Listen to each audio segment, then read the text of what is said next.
habíamos encontrado esta relación.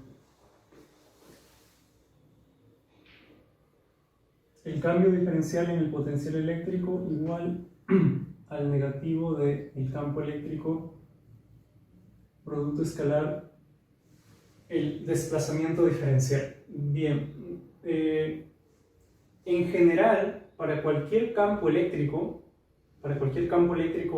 en el espacio, es posible encontrar superficies, ¿no? Superficies imaginarias, es posible encontrar superficies que tengan la propiedad de que en todo punto de la superficie, de esa superficie, el potencial eléctrico es idéntico. Es decir, en esta región del espacio hay un campo eléctrico generado por algunas cargas puntuales, distribuciones de carga, lo que fuese. Hay un campo eléctrico. Yo puedo encontrar superficies de formas en general complejas, ¿no? Así de repente, de tal manera que en cada uno de los puntos de esa superficie el potencial eléctrico sea el mismo, ¿no? Y se puede demostrar que existen en verdad infinitas de esas superficies. Bien, para entender un poco más esto, vamos a hacer lo siguiente. Vamos a imaginar que estamos en una región del espacio donde hay un campo eléctrico. Cogemos un punto al cual le llamamos A, y en ese punto vamos a decir que hay un potencial eléctrico VA. ¿De acuerdo? Vamos a imaginar que el campo eléctrico en ese punto es así.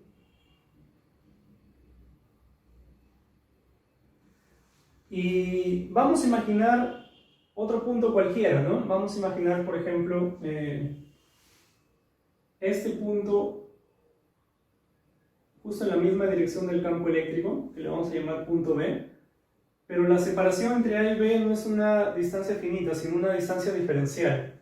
Es decir, vamos a ponerlo así. Diferencial de él. Bien, si el potencial acá es VA y el potencial acá es VB, pues claramente el potencial al ir de A a B ha cambiado, ¿no? Ha cambiado en esta cantidad. Es decir, según esa relación, VB menos VA, justamente el cambio diferencial en V es igual a menos, ¿no?, el D que tengo ahí, y esta cantidad de acá, pues claramente como los vectores tienen la misma dirección y sentido, pues es una cantidad diferente de cero, ¿no? Es diferencial, pero es diferente de cero.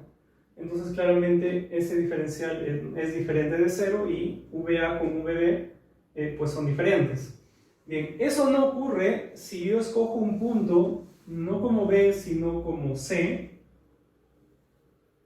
por acá, también a una distancia diferencial de A, ¿no? Pero de tal manera que ese vector diferencial de L con E sean perpendiculares. ¿Correcto? Vamos a suponer esto, vamos a suponer que por ser esta distancia muy pequeñita, un diferencial, el campo E acá sigue siendo el mismo que acá, el mismo que acá y el mismo que acá. Es decir, por ser esta separación entre los dos puntos A y C tan pequeñita, puedo suponer, como lo hemos hecho ya varias veces, que el campo eléctrico sigue siendo el mismo, ¿no? Bien, por tanto, en este diferencial, o al irme de A a C, E, producto escalar diferencial de L, es 0, ¿no? Eso significa que este diferencial de V es 0 y por tanto VA es igual a VB. ¿De acuerdo? Bien, yo puedo hacer lo mismo, por ejemplo, cogiendo un punto acá, ¿no? El punto D, si este es 90 grados, pues también cumple con que tiene el mismo potencial que A. Yo también puedo, en verdad, coger un punto acá, ¿no? Y también cumpliría que el potencial es igual al potencial de A. En general, yo me puedo desplazar mover de A hacia otro punto, me puedo desplazar en cualquier dirección que esté contenida en el plano perpendicular a E, ¿no? Es decir, si E está contenido en la pizarra,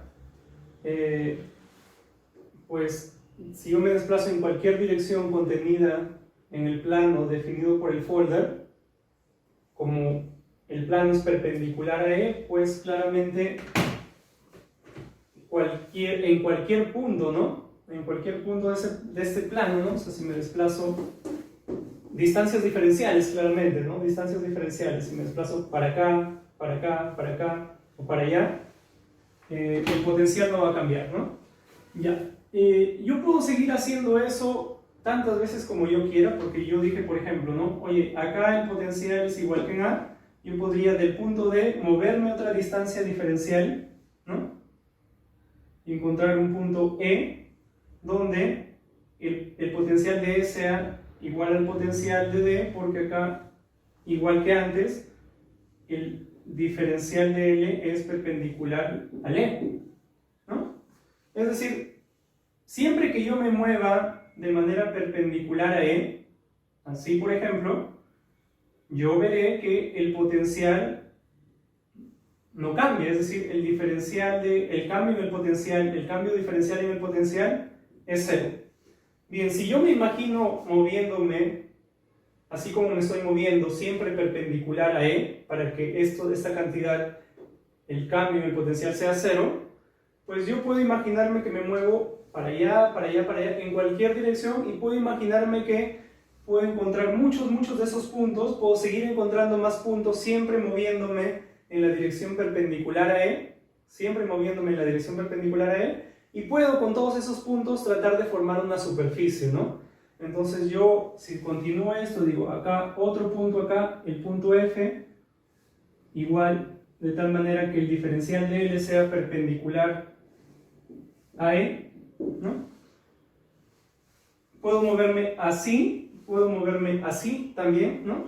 En verdad, en muchas direcciones, ¿no? Y por tanto, todos esos puntos, esos muchos puntos, si yo sigo imaginándolos en mi mente, pues se volverán muchísimos más puntos y podré darme cuenta que empiezan o forman una superficie, ¿no? Forman una superficie, la cual tiene la propiedad de que los potenciales en todos esos puntos son idénticos. Potencial en F igual a potencial en E, igual a potencial en D, igual a potencial en A, igual a potencial en C. Y cumpliría justo con la definición que dimos de superficie equipotencial. Es decir, si extiendo ese razonamiento, puedo ya darme cuenta que estoy formando una superficie equipotencial, ¿no? Claramente hay infinitas superficies equipotenciales, como por ejemplo en este ejemplo que estamos dando acá con B, ¿no? Acá habíamos puesto ya, VA igual V, claro, acá sería C, ¿no? Para el ejemplo que estamos poniendo acá. Ya. En el caso de B, claramente VA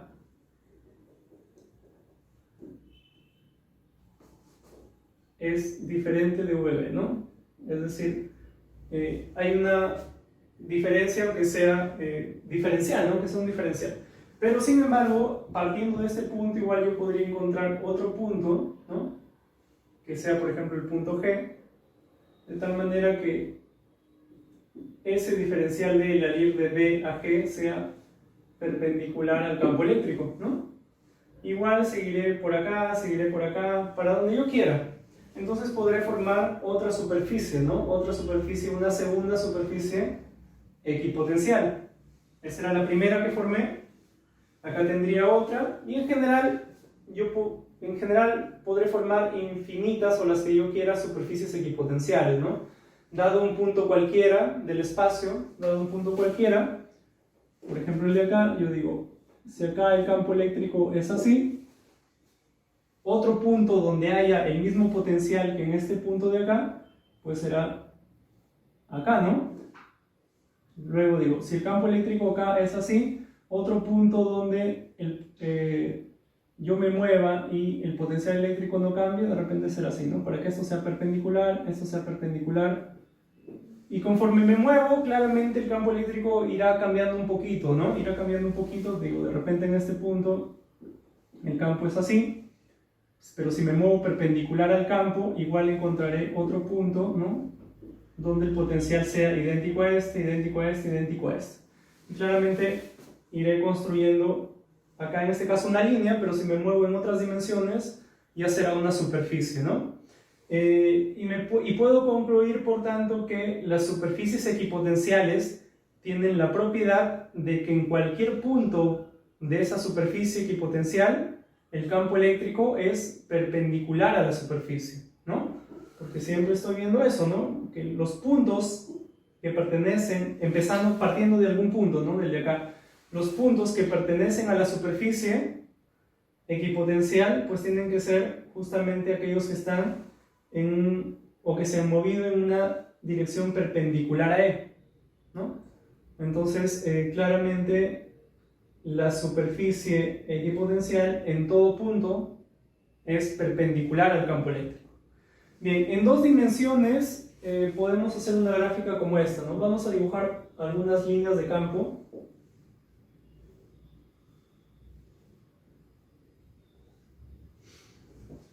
Y una superficie equipotencial, que podríamos acá representarla como una línea, ¿no? Sería algo más o menos así. Entonces, las líneas podemos imaginarlas como que están, no solamente las que he dibujado en la pizarra, sino hay líneas acá, acá, más acá, más acá, más acá, ¿no? Entonces, esta superficie sería una superficie así. Siempre perpendicular a las líneas de campo eléctrico, o lo que es lo mismo, siempre perpendicular al campo eléctrico, ¿no? Entonces, 90 grados, 90 grados, 90 grados. Bien, un ejemplo. Imaginemos una carga puntual positiva. Sabemos que las líneas de campo son radiales, ¿no?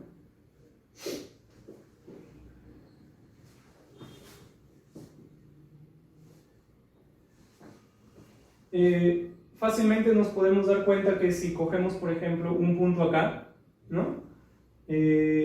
Perpendicular al campo, únicamente podría moverme así, ¿no? Entonces, siguiendo ese razonamiento, encontraría o me daría cuenta de que siempre el único movimiento que puedo hacer es perpendicular al campo, ¿no? Entonces, la única opción que tengo en verdad es que esa superficie equipotencial sea una superficie esférica, porque la superficie esférica, ¿no? Superficie esférica sería la única que cumpliría, claro, centrada en Q, superficie esférica cuyo centro coincide con Q, sería la única superficie que va a tener la propiedad de que en cada punto es perpendicular al campo eléctrico. En cada punto, ¿no? Entonces,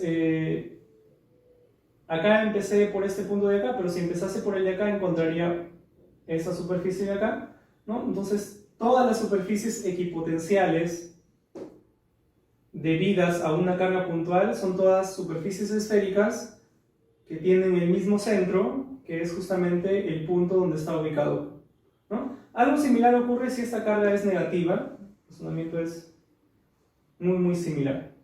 Volviendo acá, acá dibujé una línea en la pizarra que está representando cierta superficie equipotencial, pero claramente hay muchas, infinitas superficies equipotenciales, ¿no? 90 grados, 90 grados, 90 grados.